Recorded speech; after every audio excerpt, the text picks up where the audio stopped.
Direto do plenário. Estamos de volta com o Direto do Plenário, já com imagens da chegada dos ministros. A gente sempre acompanha isso, quartas e quintas-feiras aqui.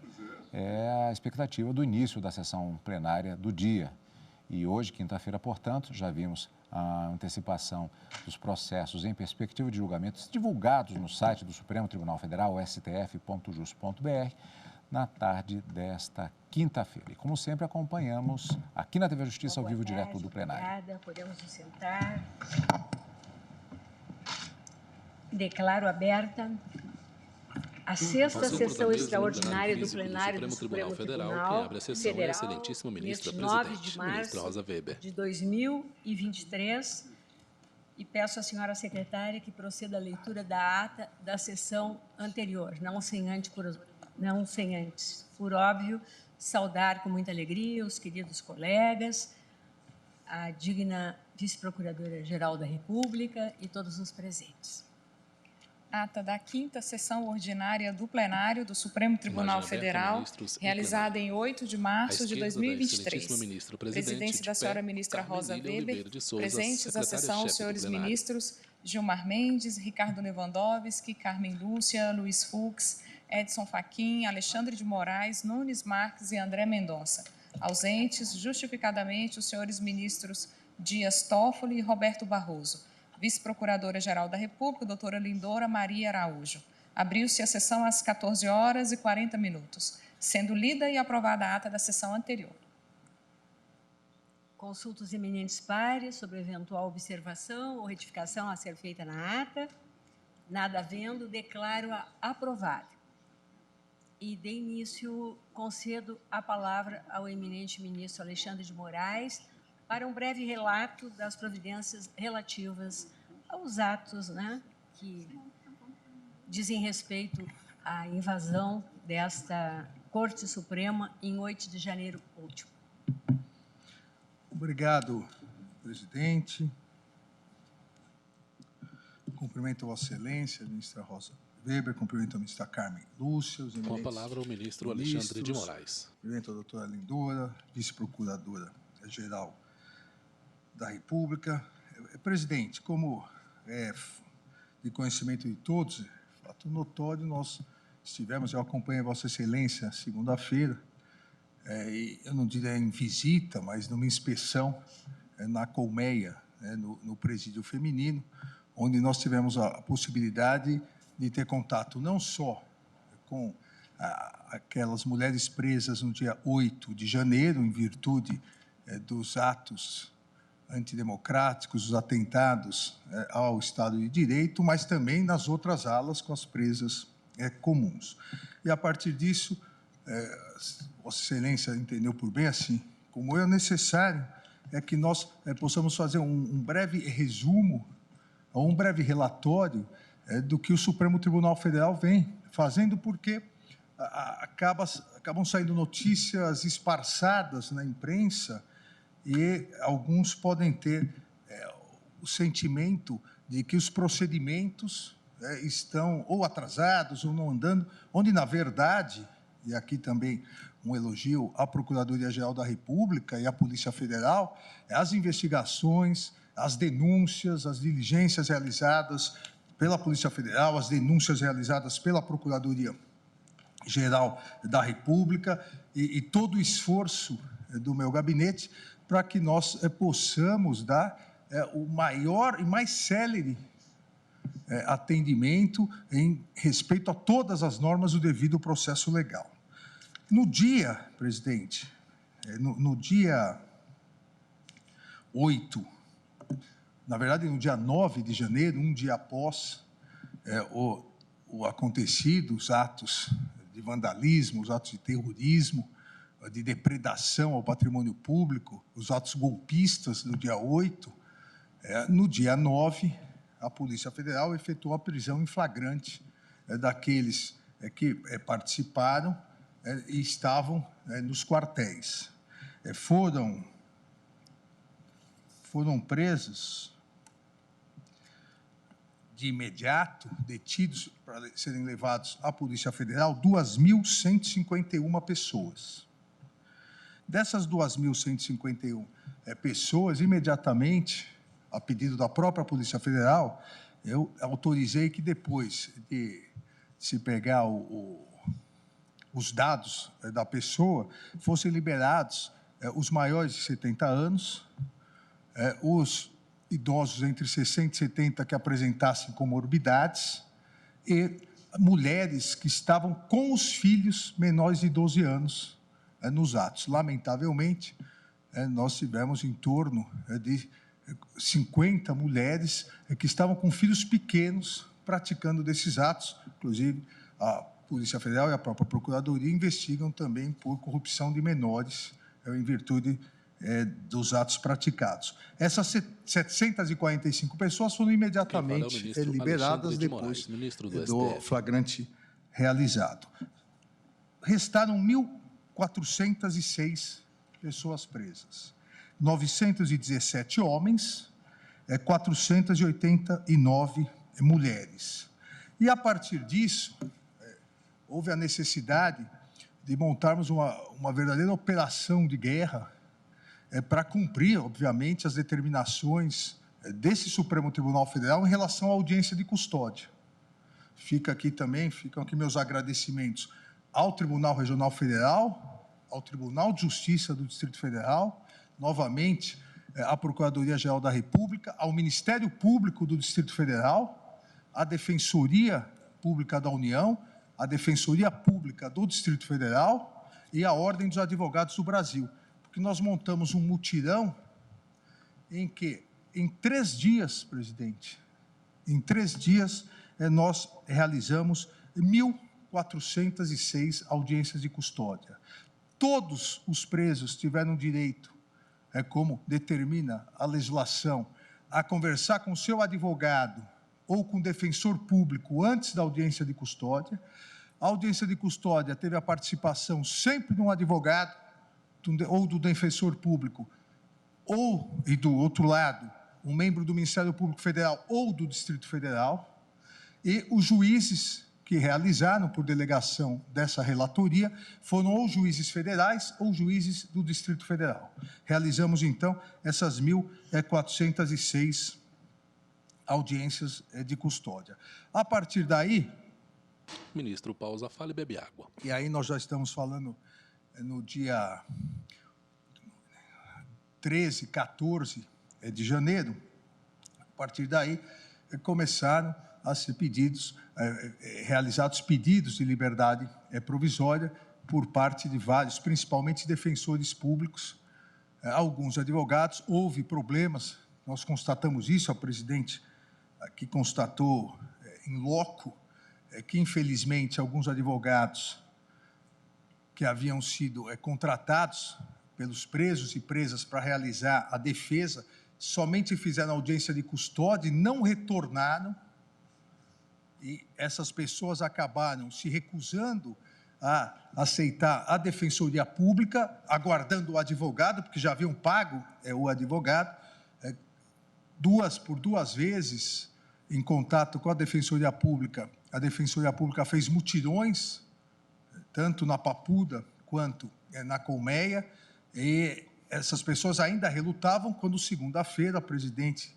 expôs isso, eu também fiz algumas colocações e pedimos para que houvesse um novo mutirão da Defensoria para essas pessoas poderem ser atendidas, porque há questões, todos sabemos, processuais importantes. Se alega uma comorbidade sem o advogado juntar nenhum laudo, se alega que precisa de um medicamento sem uma comprovação. Então, o advogado, o defensor público são importantíssimos na atividade jurisdicional, exatamente por isso. A partir, como eu disse, das audiências de custódia, o gabinete passou a ouvir a Procuradoria-Geral sobre os pedidos de liberdade provisória, ao mesmo tempo que a Procuradoria-Geral da República fez um trabalho hercúleo de análise e oferecimento de denúncias. Das 489 mulheres que foram presas no dia 9 de janeiro, 407 foram, todos os casos foram analisados já. Os 489 pedidos de liberdade provisória foram analisados, 407 mulheres foram concedidas liberdades provisórias com medidas cautelares, permanecendo presas 82. Dos homens, ainda não todos os casos foram analisados. Entendi por bem, conversei inclusive com a presidente, em dar prioridade, a partir da semana passada e nessa semana, às mulheres, em virtude do Dia Internacional da Mulher. Os homens pretendemos até, nesse fim de semana, eu e o gabinete encerrarmos a análise. Dos homens, dos 917 homens, 397 já estão em liberdade provisória com medidas cautelares e 520 permanecem presos. As medidas cautelares, entre homens e mulheres, essas 804 pessoas em liberdade provisória estão com diversas medidas cautelares. A proibição de ausentar-se da comarca, o retorno à sua comarca, e nós estamos delegando essa fiscalização, a fiscalização somente ao juiz da comarca, a proibição de ausentar-se da comarca, o recolhimento domiciliar no período noturno e fins de semana, a utilização de tornozeleira eletrônica, a obrigação de apresentar-se em juízo, no juízo da execução da comarca de origem, no prazo, semanalmente, 24 horas após chegar, aqueles que têm a liberdade concedida, e semanalmente se apresentar, a proibição de ausentar-se do país, os passaportes foram cancelados, a suspensão imediata, determinei, de quaisquer documentos de porte de arma de fogo, inclusive de CACs, vários presos são colecionadores, atiradores e caçadores, foram suspensos todos os portes de arma, a proibição de utilização de redes sociais, que foi um instrumento convocatório para os atos antidemocráticos do dia 8 de janeiro, e a proibição de comunicar-se com os demais envolvidos. Aqui também, importante salientar, dos casos, desses 1.406 presos, já há 919 denúncias, 700 denúncias, e aqui exatamente, salvo exceções, também é o critério básico para concessão ou não da liberdade provisória. Isso é muito importante, e eu faço questão de ressaltar, todas as condutas estão sendo individualizadas pela Procuradoria-Geral da República nas denúncias e pelo Supremo Tribunal Federal, mesmo onde não haja ainda denúncia ofertada, na análise das liberdades provisórias ou manutenção da prisão. Então, não procede a alegação de que há uma denúncia geral, sem que as pessoas tenham a sua individualização da conduta. E isso é demonstrado já nas 919 denúncias ofertadas, 700 denúncias foram feitas imputando às pessoas os artigos 286 e 288 do Código Penal, ou seja, a incitação ao crime, artigo 286, incitar publicamente a prática de crime, cuja detenção de 3 a 6 meses ou multa, incorre na mesma pena, e aí, exatamente essa imputação, quem incita publicamente a animosidade entre as Forças Armadas ou delas contra os poderes constitucionais, as instituições civis ou a sociedade.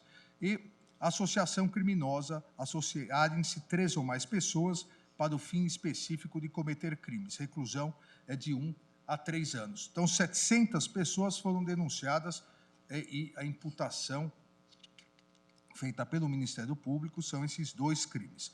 Nessas imputações, o Ministério Público a Procuradoria-Geral da República deixou de oferecer o acordo de não persecução penal, previsto no artigo 28A do Código de Processo Penal, salientando que o Ministério Público não poderia, abre aspas, transigir com bem jurídico de tamanha envergadura, porque houve a formação de associação criminosa que tinha por objetivo a tomada violenta do Estado Democrático de Direito por meio das Forças Armadas, o que é incompatível com a medida despenalizadora.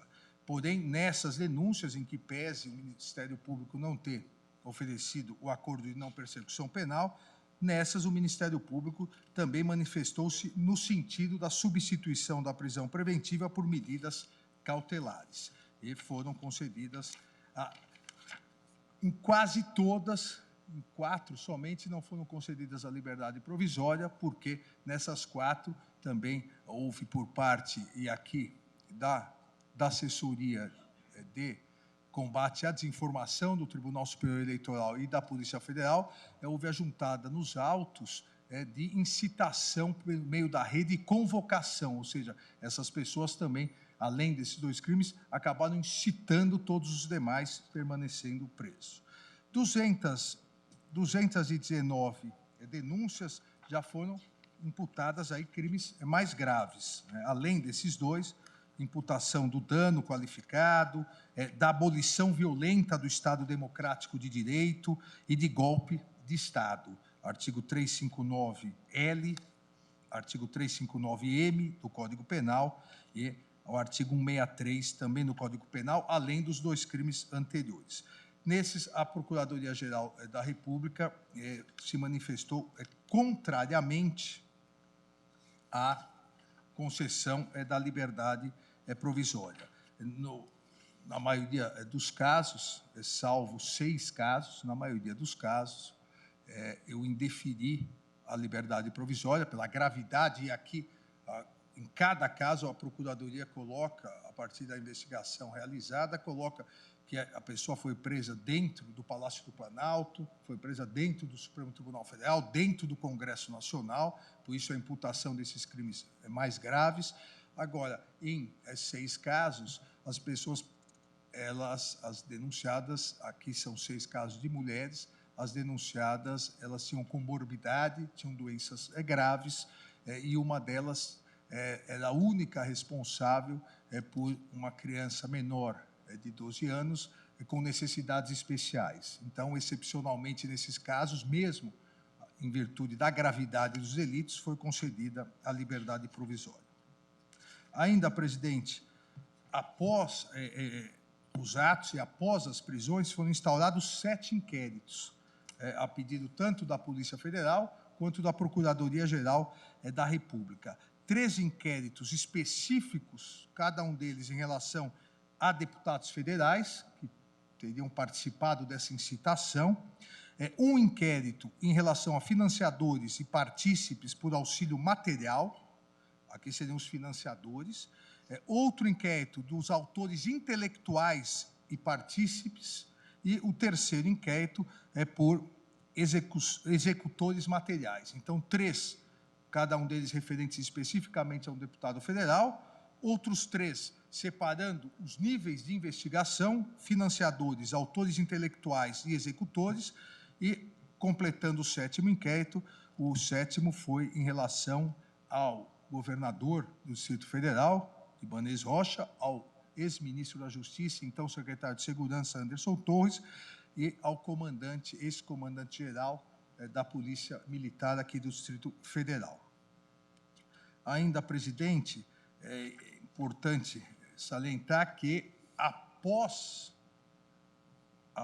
as prisões realizadas, após as 1.406 prisões realizadas no dia 9, já foram decretadas mais 41 prisões, a pedido da Polícia Federal, com parecer favorável da Procuradoria-Geral da República ou a pedido diretamente da Procuradoria-Geral da República, mas essas 41 prisões se referem exatamente aos financiadores e aos autores intelectuais. A investigação prossegue para pegar realmente quem financiou e quem organizou. Já 41 prisões foram decretadas, também o mesmo número de pedidos de busca e apreensão deferidos nessas investigações.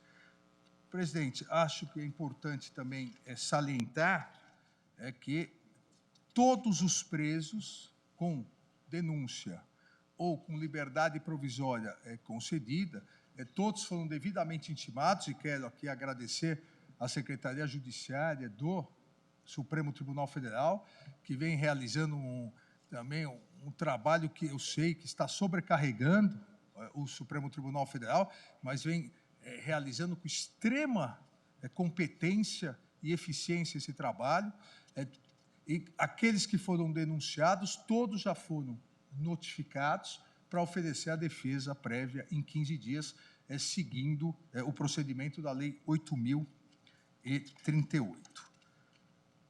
Acho, presidente, que são as informações mais importantes para demonstrar que o Supremo Tribunal Federal, em 2 meses, né, realizou nos prazos legais, sem nenhum atropelo, com absoluta tranquilidade e um esforço muito grande de todo o Supremo Tribunal Federal, realizou todo o procedimento previsto na lei, desde as audiências de custódia, a análise das liberdades provisórias, a decretação de outras prisões e buscas e apreensões necessárias, as intimações para a defesa prévia, e agora, nessa terça-feira, anteontem, venceu o primeiro prazo daqueles que foram intimados das primeiras denúncias, e, a partir de agora, essas denúncias também serão analisadas. Obrigado, presidente, pela oportunidade de poder fazer esse relatório, para que fique claro que o Supremo Tribunal Federal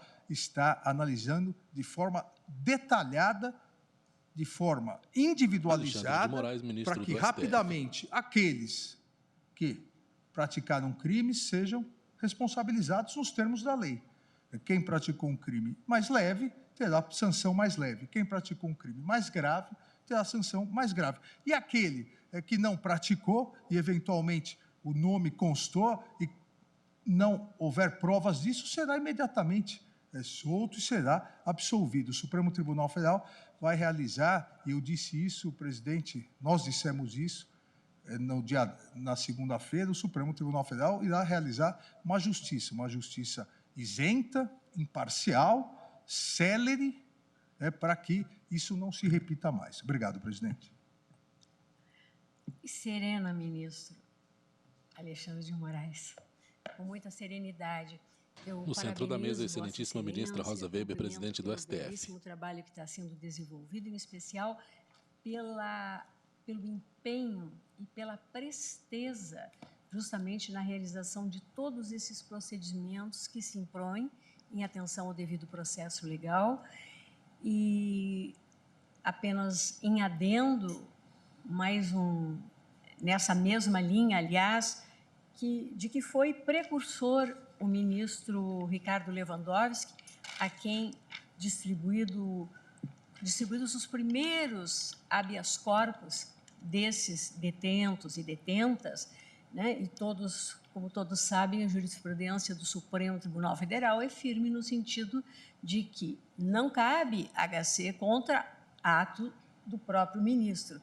Então, o ministro Ricardo Lewandowski teve o cuidado de encaminhar a negativa de seguimento desses habeas corpus, mas, no mesmo ato, determinando a autuação desses habeas corpus como petições, como PETs, com remessa ao ministro Alexandre para o exame das alegações contidas nesses habeas corpus.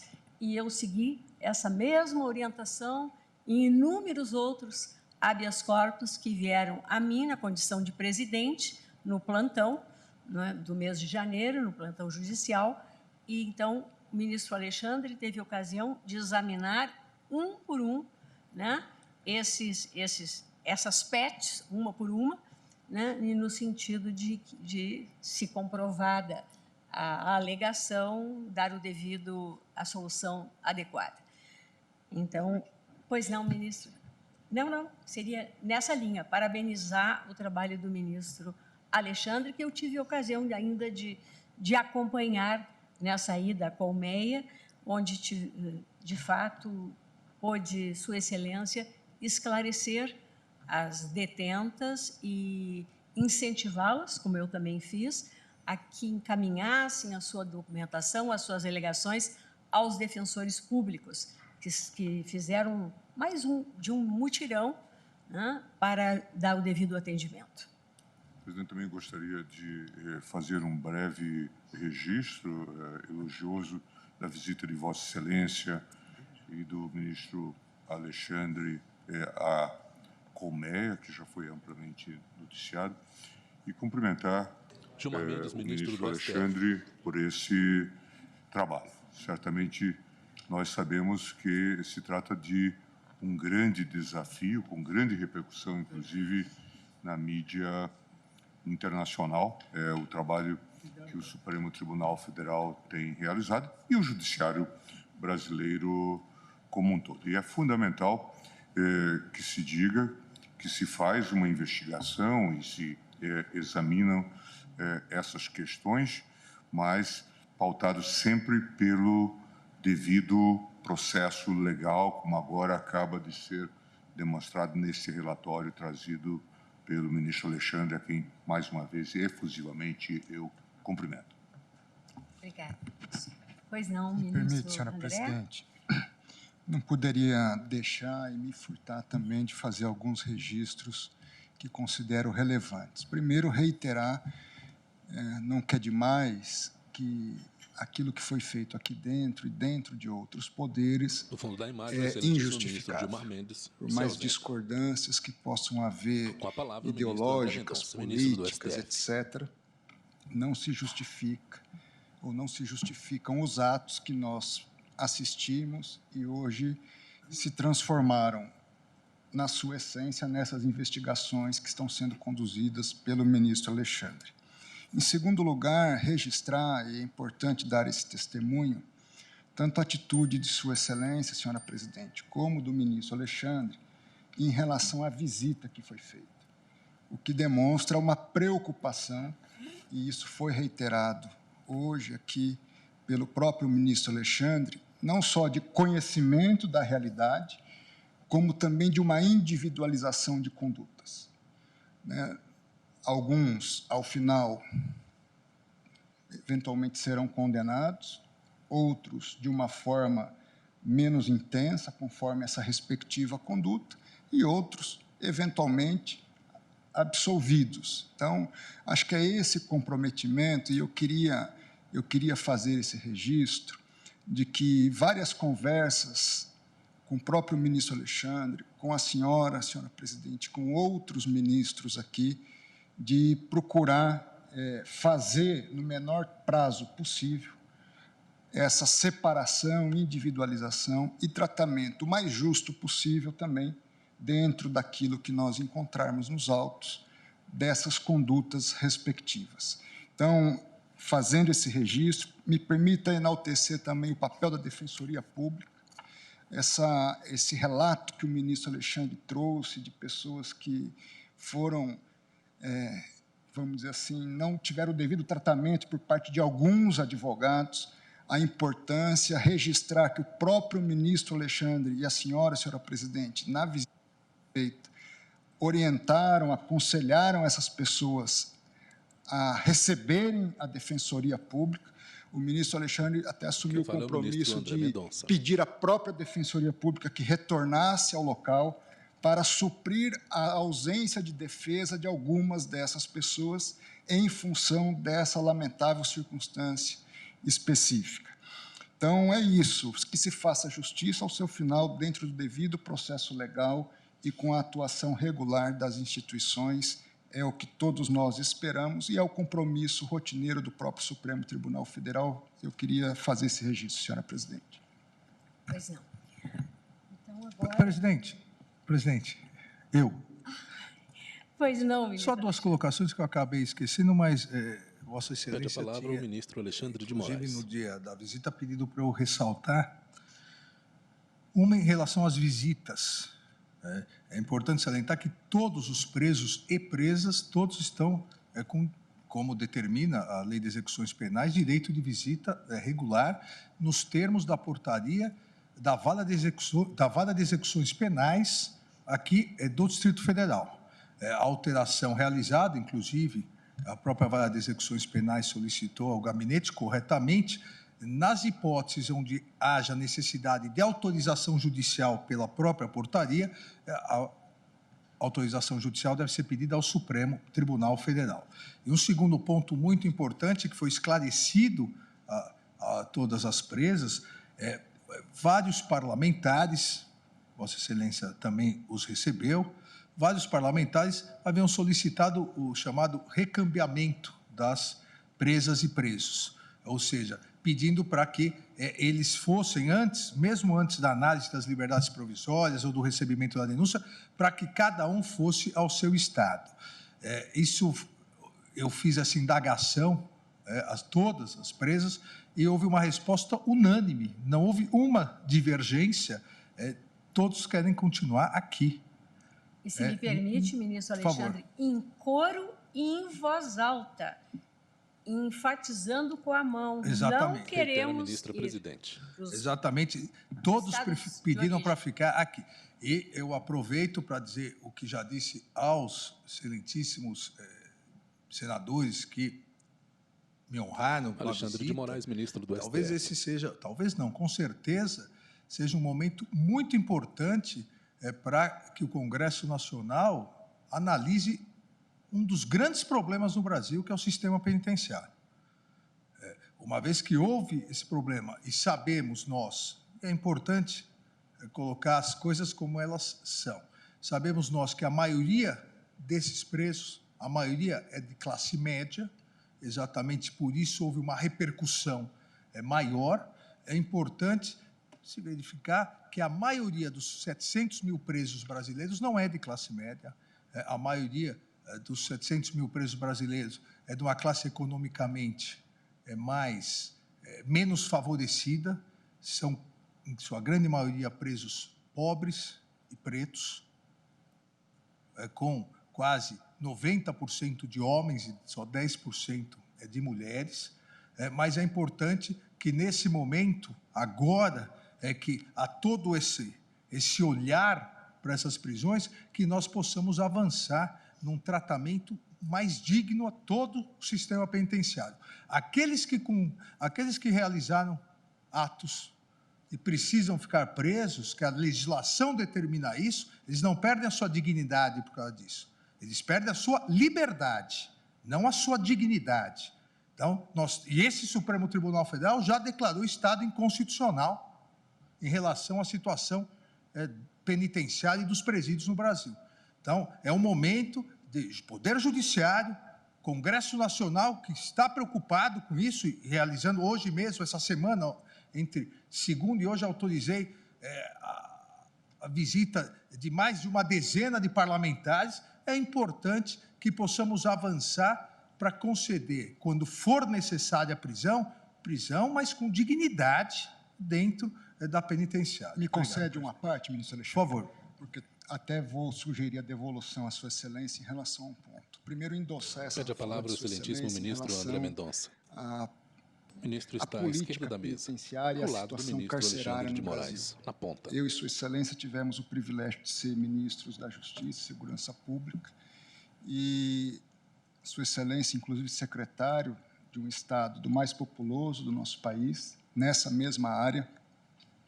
E sabemos, assim como outros ministros que têm uma atuação nessa área, a ministra Carmen Lúcia, não só na vida, mas no próprio CNJ, teve uma atuação bastante relevante nessa questão, o próprio ministro Ricardo Lewandowski, assim como Sua Excelência, senhora presidente, a necessidade de termos uma melhor estrutura penitenciária.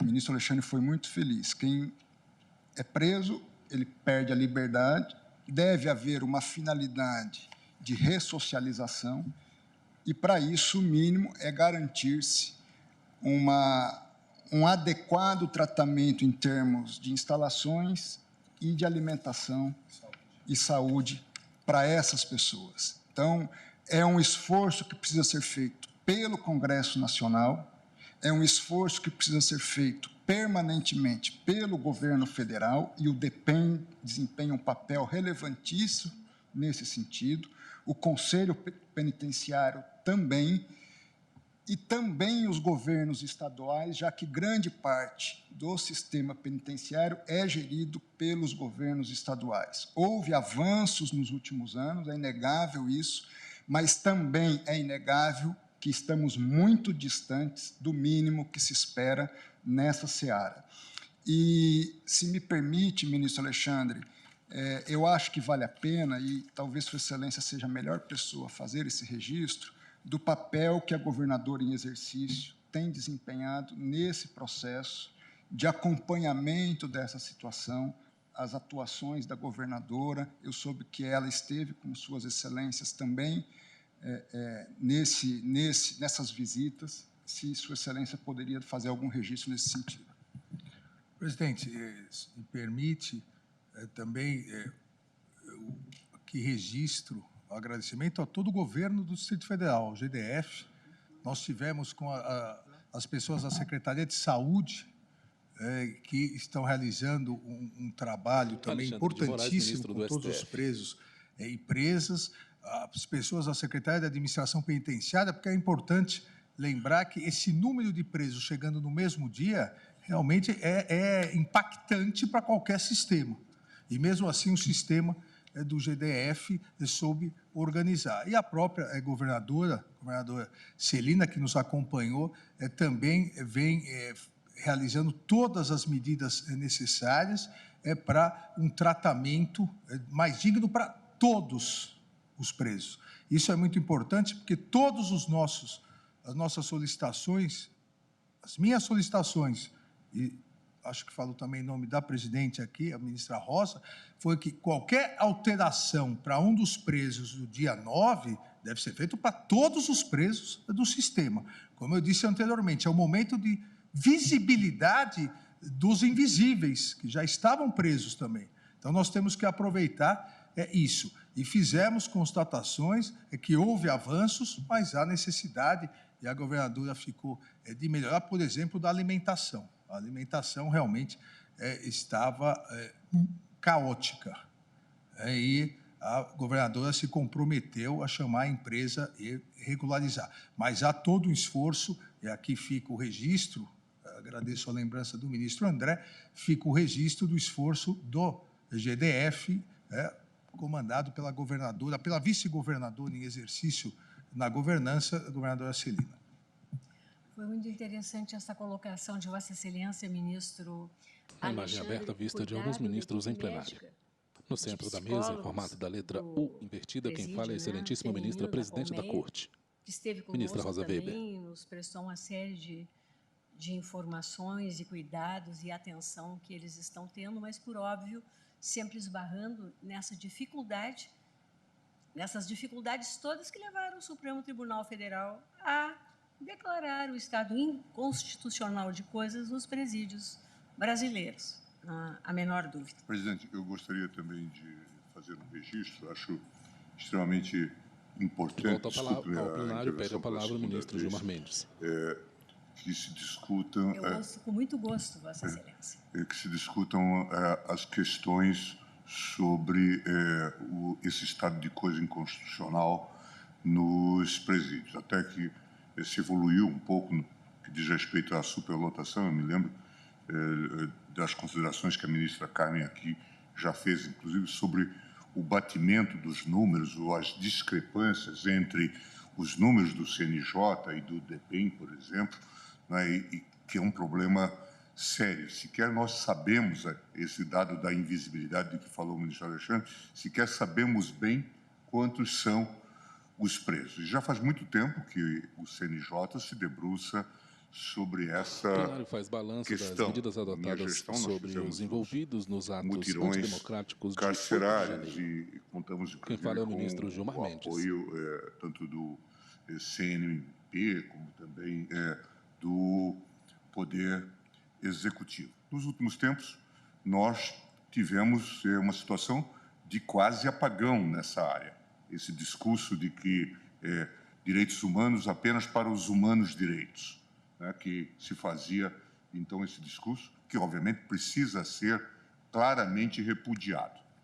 Por isso, que até de saudar, ministro André, que, neste momento, as pessoas estejam atentas a isso, que pessoas da classe média reparem nas condições que existem nos nossos presídios, que vêm invariavelmente desde o século passado para sermos generosos. Então, é preciso que isso se registre. De alguma forma, nós temos convivido com esse estado de coisa inconstitucional que se projeta no tempo. Para lembrar de um episódio recente que teve repercussão na mídia, inclusive com repercussão no âmbito também deste Supremo Tribunal Federal, de sua jurisdição, a atitude de apor veto a um benefício que dizia respeito às mulheres. A possibilidade de distribuição gratuita sobre as de medidas adotadas sobre os envolvidos nos atos antidemocráticos de 8 de janeiro. Como descer mais na escala das degradações?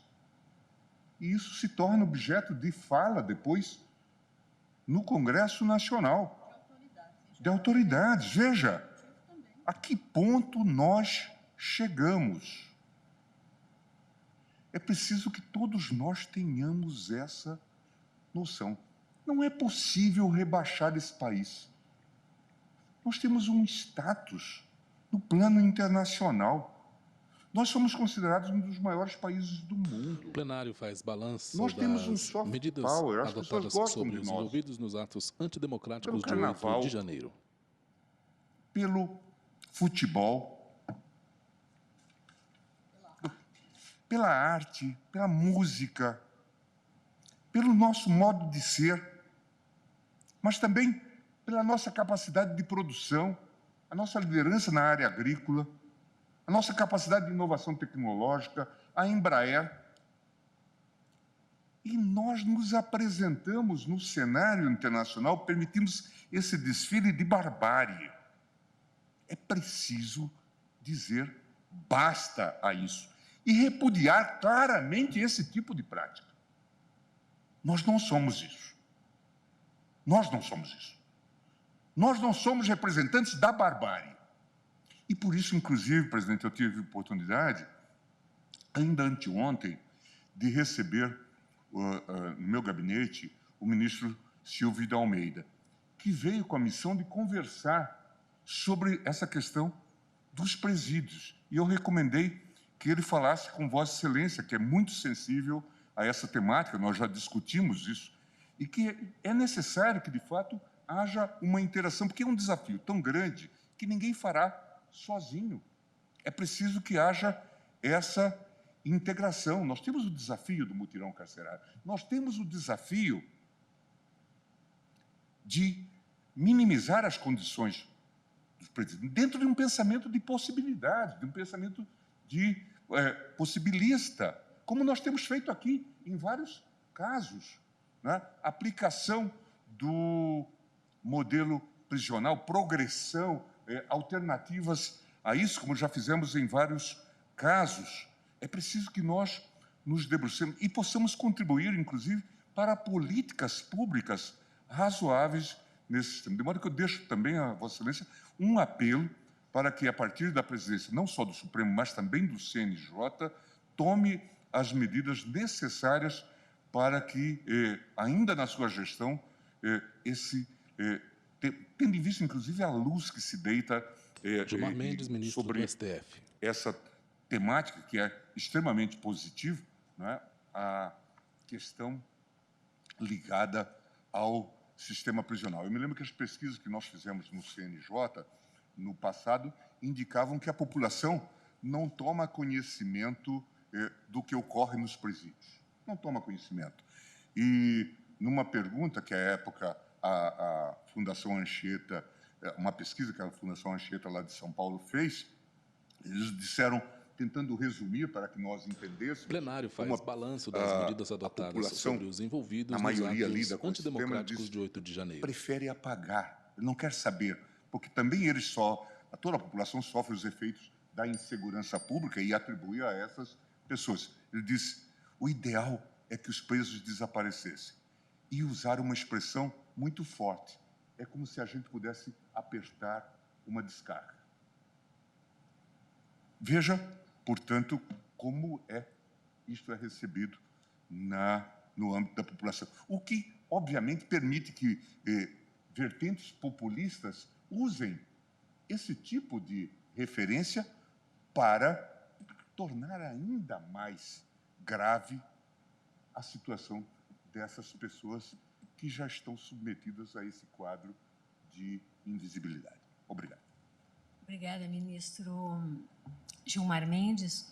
A preocupação de Vossa Excelência também é a nossa preocupação, inclusive por iniciativa de Vossa Excelência, nós temos Rosa hoje Weber, no presidente CNJ, do STF. o DMF, né, estruturado e sob a coordenação do juiz Lanfredi, que faz um belíssimo trabalho, e, juntamente com outros juízes auxiliares que estão designados para lá trabalhar, inclusive fazendo um acompanhamento das próprias decisões da Corte Interamericana de Direitos Humanos, seguindo esta linha.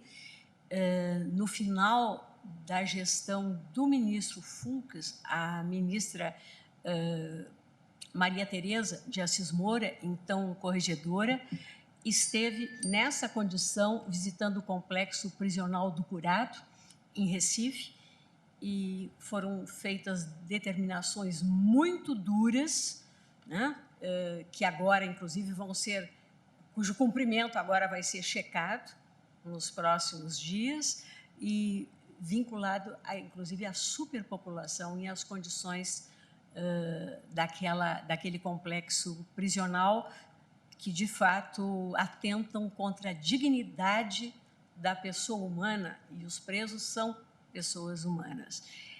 Com relação aos mutirões prisionais, enfim, né, e carcerários, eu havia, inclusive, já estabelecido algumas diretrizes e houve também uma sugestão, ministro Gilmar, no sentido de que o CNJ possa atuar na agilização, junto aos tribunais, na agilização do procedimento que antecede o momento de realização dos júris, porque parece que todo o esforço de Vossa Excelência e dos ilustres ministros que o sucederam no CNJ foi no sentido dessa agilização, e já há uma marcação periódica de mutirões carcerários, mas que já não dão tanto aquela solução exitosa como aconteceu lá atrás, quando mais caótica.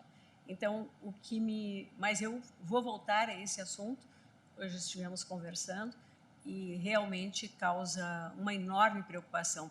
Estou a pensar aqui, à medida em que ouvi a Vossa Excelência, que o Supremo Tribunal Federal, quando examinou a DPF da relatoria do ministro Marco Aurélio, onde nós declaramos o estado de coisas inconstitucional, entregou ao CNJ a execução e o acompanhamento, né, de todas essas medidas necessárias para que o decidido pelo Supremo Tribunal Federal tivesse efetividade. Porque uma coisa é nós decidirmos aqui, deliberarmos aqui, outra coisa é a realidade ser alterada, né, sofrer um impacto positivo. E, então, seria até oportuno que eu pudesse corrigir todos esses dados para trazer, numa próxima oportunidade, apresentar a Vossas Excelências, né, porque acho que é muito importante. Noutras ações de controle concentrado, essa Corte também tem delegado essa tarefa. Estou me lembrando dos processos da relatoria do ministro Luiz Edson Fachin, tem delegado essa tarefa, já em 2 deles, pelo bem me recordo, ao CNJ, que está fazendo, do meu ponto de vista, um trabalho muito cuidadoso a respeito. Mas, então, dito isso, chamo a julgamento e não, esse não é para continuidade, eu chamo a julgamento a ação direta de inconstitucionalidade 6.317, procedente de São Paulo, sob a relatoria do ministro Edson Fachin, em que requerente a Confederação Nacional de Saúde, Hospitais, Estabelecimentos e Serviços, CNS. Esse processo, ele diz com as ODS 3, Saúde e Bem-Estar, e 16, Paz, Justiça e Instituições Eficazes. E ele esteve num primeiro momento em plenário virtual, onde o ministro Fachin apresentou seu voto e já foi, vejo aqui, acompanhado pelo ministro Dias Toffoli. Mas, na sequência, houve pedido de destaque do ministro Alexandre de Moraes e, por isso, hoje reiniciamos o julgamento. Com a palavra, ministro Fachin, não há sustentação oral. Muito obrigado, senhora presidente. Como Vossa Excelência vem de apregoar esta ação direta consular de 6317, já esteve no plenário virtual, portanto, farei quantum satis, tanto o relatório quanto a síntese do voto, mas não sem antes cumprimentar Vossa Excelência e, de modo especial, Vossa Excelência e o eminente ministro Alexandre de Moraes. Creio que este momento inicial da sessão de hoje é uma evidência muito importante que se traz à colação, nomeadamente quanto à situação prisional da população carcerária brasileira. Quem fala é o ministro cumprimento Edson Fachin. Vossa Excelência, o eminente ministro Alexandre Moraes, cumprimento a eminente ministra Carmen Lúcia, os eminentes pares, a senhora julgação contra a lei do Estado de São Paulo, que obriga geral da República, doutora Lindora, as servidoras e servidores desse tribunal. Esta ação, senhora presidente, é uma ação direta com pedido de medida cautelar que restou proposta pela Confederação Nacional da Saúde, em face da Lei 17.234, de 3 de janeiro de 2020, do Estado de São Paulo, que determina aos hospitais públicos e privados daquele Estado a criação de uma sala de descompressão para ser utilizada pelos enfermeiros, técnicos de enfermagem e auxiliares de enfermagem. A lei tem, o ato normativo impugnado tem o seguinte teor. Artigo 1º. Os hospitais públicos e privados do Estado ficam obrigados a criar uma sala de descompressão para ser utilizada pelos enfermeiros, técnicos de enfermagem e auxiliares de enfermagem. Artigo 2º. Nos hospitais públicos, a utilização do espaço de descompressão de que trata o artigo 1º deverá ser regulamentada pela Secretaria da Saúde daquele Estado. Esses são os dispositivos, fundamentalmente, da lei, e a Confederação veio inicialmente, como não raro se passa, sustentando a sua legitimidade ativa por ser entidade de classe com representatividade nacional e estar presente a pertinência temática, uma vez que, segundo sustenta, defende interesses da categoria econômica da área da saúde, interesses esses que estariam sendo ameaçados pela criação de obrigação indevida pela norma impugnada. Ou seja, a Confederação procura declarar a nulidade da lei estadual, nulidade constitucional. Após essa sustentação inicial da sua legitimidade e pertinência temática, no mérito, alega em síntese que esta lei paulista impôs o cumprimento de obrigações aos empregadores, ofendendo, portanto, a competência privativa da União para legislar sobre o direito do trabalho, ou seja, o que prevê o inciso 1º do artigo 22 da Constituição. Afirma, além disso, violação ao princípio da legalidade por contrariar o artigo 155 da Consolidação das Leis do Trabalho, que atribui a órgão de âmbito nacional tratar de medicina e segurança do trabalho.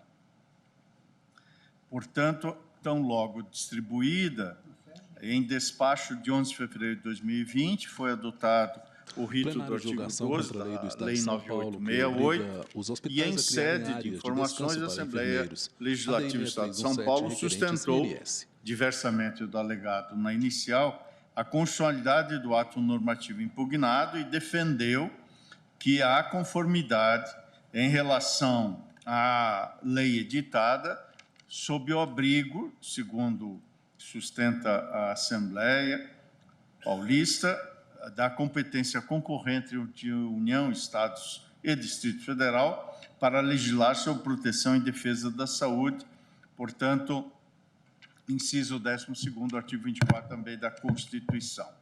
Acrescenta, além disso, que dentre as atribuições do Sistema Único de Saúde, o SUS, inseridas no âmbito da execução descentralizada dos Estados, Incluem-se as ações de proteção à saúde do trabalhador e ao meio ambiente do trabalho, incisos 2 e 8º do artigo 200 da Constituição, também prevista essa ordem de diretrizes normativas vinculantes na Lei Geral que dispõe sobre o SUS, que, como sabemos, é a Lei 8.080 de 1990.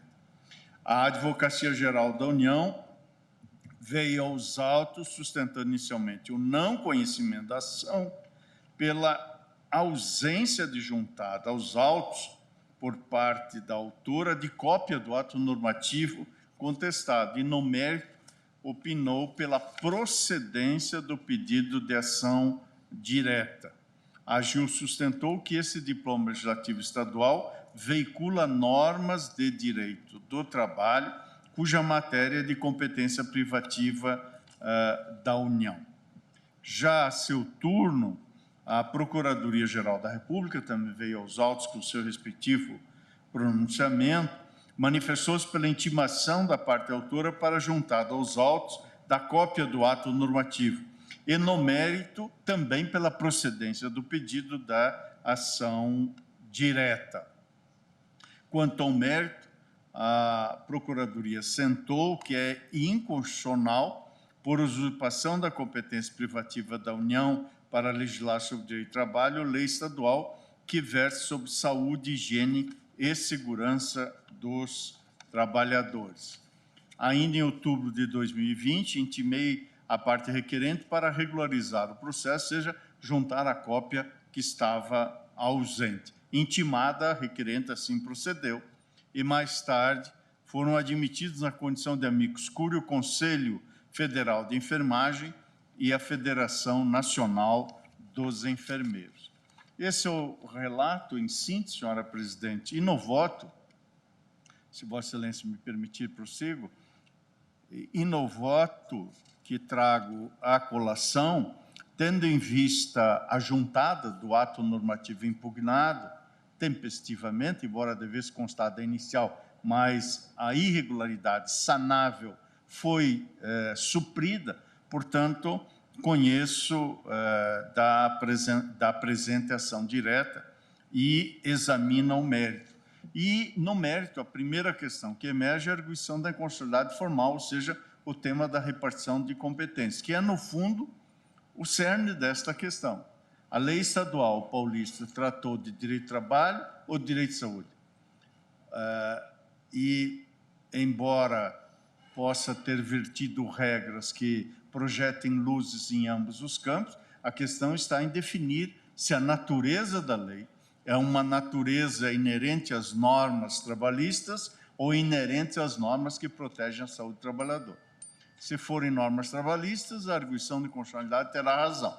Se forem normas protetivas da saúde do trabalhador, a demanda terá o seu julgamento improcedente. É essa análise que faço para dizer, então, que a controvérsia, nesse plano do alegado vício formal, cinge-se a saber se o legislador estadual, ao determinar a criação de uma sala de descompreensão para ser utilizado pelos enfermeiros, técnicos de enfermagem e auxiliares de enfermagem nos hospitais públicos e privados do Estado, portanto, saber se o legislador estadual invadiu ou não a competência privativa da União para legislar sobre direito do trabalho, uma vez que nessa área, dúvida não há, que não há delegação, pelo menos esta é a diretriz genérica, delegação legislativa ao Estado. Não que não possa haver, é que neste caso não há mesmo a delegação, se reputar norma trabalhista.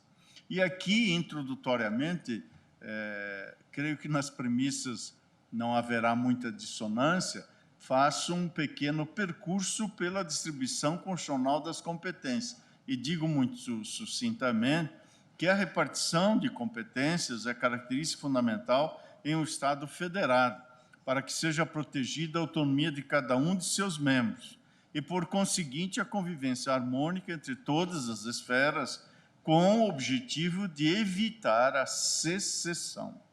Nessa perspectiva, essa distribuição pode se dar em sentido horizontal ou em sentido vertical, levando em conta a predominância dos interesses envolvidos. Repartir competência, aduz o Novoto, compreende compatibilizar interesses para reforçar o federalismo, no que esse tribunal, aliás, tem indicado, num horizonte de atuação cooperativa e difusa entre todos os seus entes, rechaçando-se a centralização em um ou outro ente e corroborando para que o funcionamento harmônico, quer das competências legislativas, mas também das competências ou atribuições executivas, otimizem os seus fundamentos e os objetivos da própria República, tal como prevê a Constituição. Por isso, o que faz a Constituição nessa matéria é estabelecer uma rede interligada de competências e o Estado, genericamente, a União, os Estados, Distritos Federal e municípios, se comprometem a exercê-las para o alcance do bem comum e para a satisfação de direitos fundamentais. Aqui, portanto, uma pequena premissa nessa ordem de ideias para verificar agora, então, se estamos a tratar de direito do trabalho e direito de proteção à saúde. No campo do direito do trabalho, parece-me não haver dúvida que a competência para legislar sobre a matéria é mesmo privativa da União, podendo o ente estatal até mesmo autorizar, por lei complementar, delegação aos estados para tratar de questões específicas. É o que admite o parágrafo 1 do inciso 1º do artigo 22 da Constituição. A questão está em, estabelecendo a premissa de competência privativa, saber se esta lei paulista trata de matéria atinente ao direito do trabalho. Tal como já houvera me posicionado, entendo que o objeto da apresentação não trata de matéria trabalhista, mas sim de implementar política de saúde pública voltada àqueles profissionais, São Paulo, que obriga o que me parece que pode ser confirmada a partir de uma breve análise do seu processo legislativo. Destaco o trecho do parecer elaborado pela Comissão de Saúde da Assembleia Legislativa do Estado de São Paulo, elaborado quando da propositura do projeto de lei que lhe deu origem. Me permito citar um trecho deste parecer da Comissão de Saúde do Parlamento Paulista. Abre aspas. Entendemos que o projeto merece prosperar, uma vez que a presente proposição tem por finalidade aliviar o estresse de longas e exaustivas jornadas de trabalho dos enfermeiros, técnicos de enfermagem e auxiliares de enfermagem. A carga de trabalho dos profissionais de saúde abrangidos por essa proposição, além de intensa, é psicologicamente desgastante. Por isso é fundamental a implementação de estruturas de acolhimento para esses trabalhadores, para reduzir, estou lendo ipsis litteris, o cansaço físico e emocional, bem como proporcionar a interação entre eles. As salas de descompressão fazem com que os funcionários se desliguem um pouco do trabalho e também compartilhem momentos de descontração, ajudando-os a relaxarem. Elas proporcionam um maior contato entre os profissionais, gerando um ambiente de trabalho colaborativo, estimulando a troca de ideias, o trabalho em equipe, aumentando a produtividade. Outro fator é a melhora na saúde dos trabalhadores, com a diminuição do estresse do dia a dia, um dos principais fatores que desencadeiam uma série de doenças ou problemas de saúde. Fecha aspas. Não há dúvida que aqui se refere a trabalhadores e trabalho por diversas vezes. A questão central, nada obstante, é que aqui estamos a falar de saúde no ambiente de trabalho. E por isso, em meu modo de ver, nesta matéria, a Constituição estabelece competir concorrentemente à União, aos Estados e ao Distrito Federal, legislar sobre proteção e defesa da saúde, que é o caso. O que se está protegendo aqui é a saúde dos profissionais e também, pelo seu desempenho, a saúde dos pacientes por eles atendidos. Inciso 12 do artigo 24 da Constituição. E, nesta medida, a lei estadual, não contrariando a lei federal, não tem vício de inconstitucionalidade. Acrescento que o exercício da competência da União, em momento algum, diminuía a competência própria dos demais entes da Federação. Entendo que a competência suplementar estadual para dispor sobre a proteção à saúde incide no caso concreto, permitindo ao Estado de São Paulo produzir norma que obrigue a sua rede hospitalar a garantir a saúde física e mental de seus profissionais.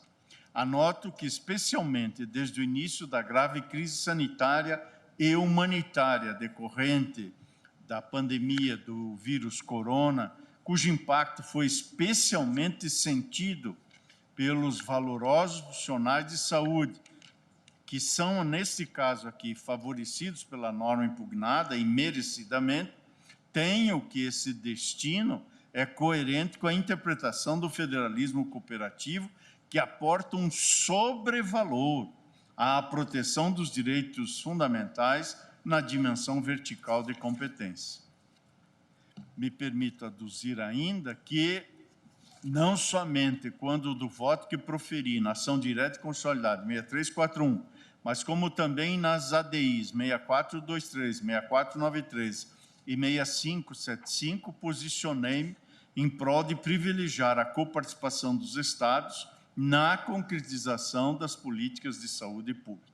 Ademais, tenho insistido sobre o fato que, em situações de densa incerteza normativa, quanto à capitulação de medidas legislativas dentro de zonas limítrofes de competência, é preciso respeitar a posição adotada pelos poderes legislativos estaduais. Ainda que se admita, portanto, aqui uma zona de sombreamento ou até mesmo de interseção, uma zona gris do ponto de vista das atribuições, identifica um juízo de preempção ou de prevalência da posição adotada pelo Legislativo Estadual, especialmente porque ela se destina a proteger direitos sociais fundamentais.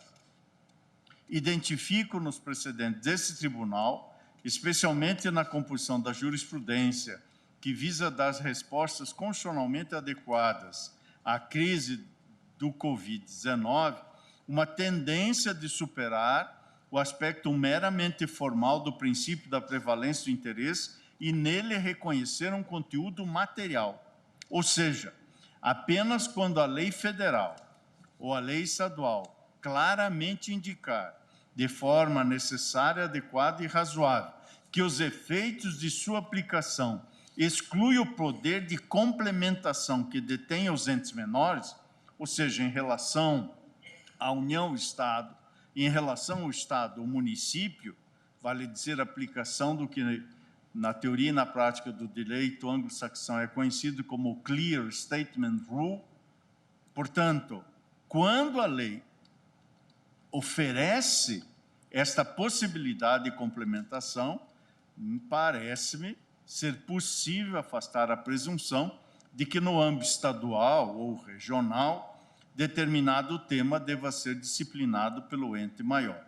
Ademais, parece-me substancioso o argumento de que nos incisos 2 e 7 do artigo 200 da Constituição da República emergem as diretrizes normativas do SUS que se direcionam à execução de ações de vigilância sanitária e epidemiológica, bem como de saúde do trabalhador, a fim de colaborar na proteção do meio ambiente e, obviamente, também compreendido o meio ambiente do trabalho. Esse Sistema Único de Saúde, como sabemos, é definido pela Lei 8.080 de 1990 como conjunto de ações e serviços de saúde prestados por órgãos e instituições públicas federais, estaduais e municipais, da administração direta e indireta e das fundações mantidas pelo poder público. No caso em exame, depreendo, salvo compreensão em sentido contrário, que desde logo manifesto respeito, mas peço vênia, para depreender que a Assembleia Legislativa do Estado de São Paulo, ao exercer sua competência, limitou-se a densificar uma garantia a um direito social constitucionalmente previsto, sem incorrer em desacordo com qualquer disciplina estabelecida em lei federal. Portanto, não há lei federal que exclua a regra estabelecida pela legislação estadual. E a norma, sim, vai ao encontro, e não de encontro, mas vai ao encontro de direito social, que é o direito social à saúde, previsto nos artigos 6º e 196 da Constituição da República. E, ademais, o argumento que é alçado à luz do artigo 155 da CLT, tenho para mim que aquele dispositivo não esgota a competência para a definição de normas de saúde do trabalhador. Ainda que a norma trabalhista atribua competência ao órgão de âmbito nacional para estabelecer normas sobre segurança e medicina do trabalho, não há que se falar em reserva da administração para tratar da matéria, e tampouco, como alega a parte requerente, em violação à legalidade. A medida implementada pela lei impugnada configura política de saúde pública, portanto, de competência suplementar do Estado, e está em consonância com a Constituição e com a Lei Federal de Regência do SUS, e, por isso, não há ofensa ao princípio da legalidade. E aqui, senhora presidente, quero pedir licença para abrir um pequeno parênteses ao voto para referir que este tribunal... Plenário de julgação contra a lei do Estado de São Paulo, que obriga os hospitais a criarem áreas de descanso para enfermeiros. E faço isso para fazer uma distinção importante. Foi em 17 de outubro de 2018, da relatoria de Sua Excelência, o ministro Alexandre de Moraes, a ADI 5336. E, naquele caso, declarou inconstitucional uma lei do Estado do Rio de Janeiro. Os casos até se aproximam, mas aquilo que se aproxima não necessariamente se identifica nem se confunde. E aqui é o caso. Ou seja, lá nesta de 5336, a ação foi julgada procedente para declarar a inconstitucionalidade de lei do Estado do Rio de Janeiro, naquele caso era a Lei 6296 de 2012. E ali tratava-se de lei que estabelecia política própria de qualidade ambiental ocupacional e de saúde do profissional de enfermagem. Mas vejamos o que a lei estabelecia. Estabelecia regramento relativo à atenção da saúde ocupacional de determinada categoria profissional. E o que disciplinava? Relação de trabalho. E ali, sim, invadindo a esfera de competência legislativa privativa da União. Ou seja, aquela lei fluminense dispunha não apenas sobre medidas de saúde pública, como é o caso desta lei, mas incursionava sobre quais medidas específicas de proteção a serem adotadas, mediante risco específico, riscos biológicos, físicos, químicos, e psicossociais e ergonômicos. Aquela legislação versava sobre a obrigatoriedade de exames periódicos de saúde, providência e medidas protetivas, programas permanentes de prevenção e redução de risco e mais, mostrando a natureza trabalhista daquela lei. Dispunha sobre pausas compensatórias durante a jornada de trabalho. Isto não é tratado pela lei do Estado de São Paulo. Como eu disse, entendo que a lei do Estado de São Paulo trata, sim, do ambiente de saúde ocupacional. Disso não há dúvida alguma. Mas não trata de regime de trabalho. Não trata de riscos no ambiente de trabalho. Trata, portanto, de estabelecer um dever para ser mantido um espaço reservado para a descompressão dos profissionais, medida que vai ao encontro da Política Nacional de Promoção de Saúde ou da Saúde do Trabalhador, o que é coerente com a Constituição. Por isso, desde logo pedindo vênias compreensões em sentido diverso, mantenho o voto que houvera aportado no plenário virtual, senhora presidente, para reputar que não existe aqui inconstitucionalidade formal e muito menos qualquer outro vício que inquine a validade desta norma. E, de modo especial, reitero que me parece inexistir ofensa à repartição constitucional das competências. Por isso, e em síntese, senhora presidente, na preliminar, conheço da ação e, no mérito, trago para apreciação e deliberação desse colegiado, voto no sentido de julgar improcedente o pedido, declarando a constitucionalidade da Lei 17.234 de 2010 do Estado de São Paulo. É o voto, senhora presidente. Muito obrigada, ministro Luiz Edson Fachin, que conclui Ministra no Rosa sentido da Weber, improcedência do pedido, né, fazendo a distinção entre o que seria normas de direito do trabalho, inspeção do trabalho e direito à saúde. Né? O destaque foi apresentado pelo ministro Alexandre de Moraes.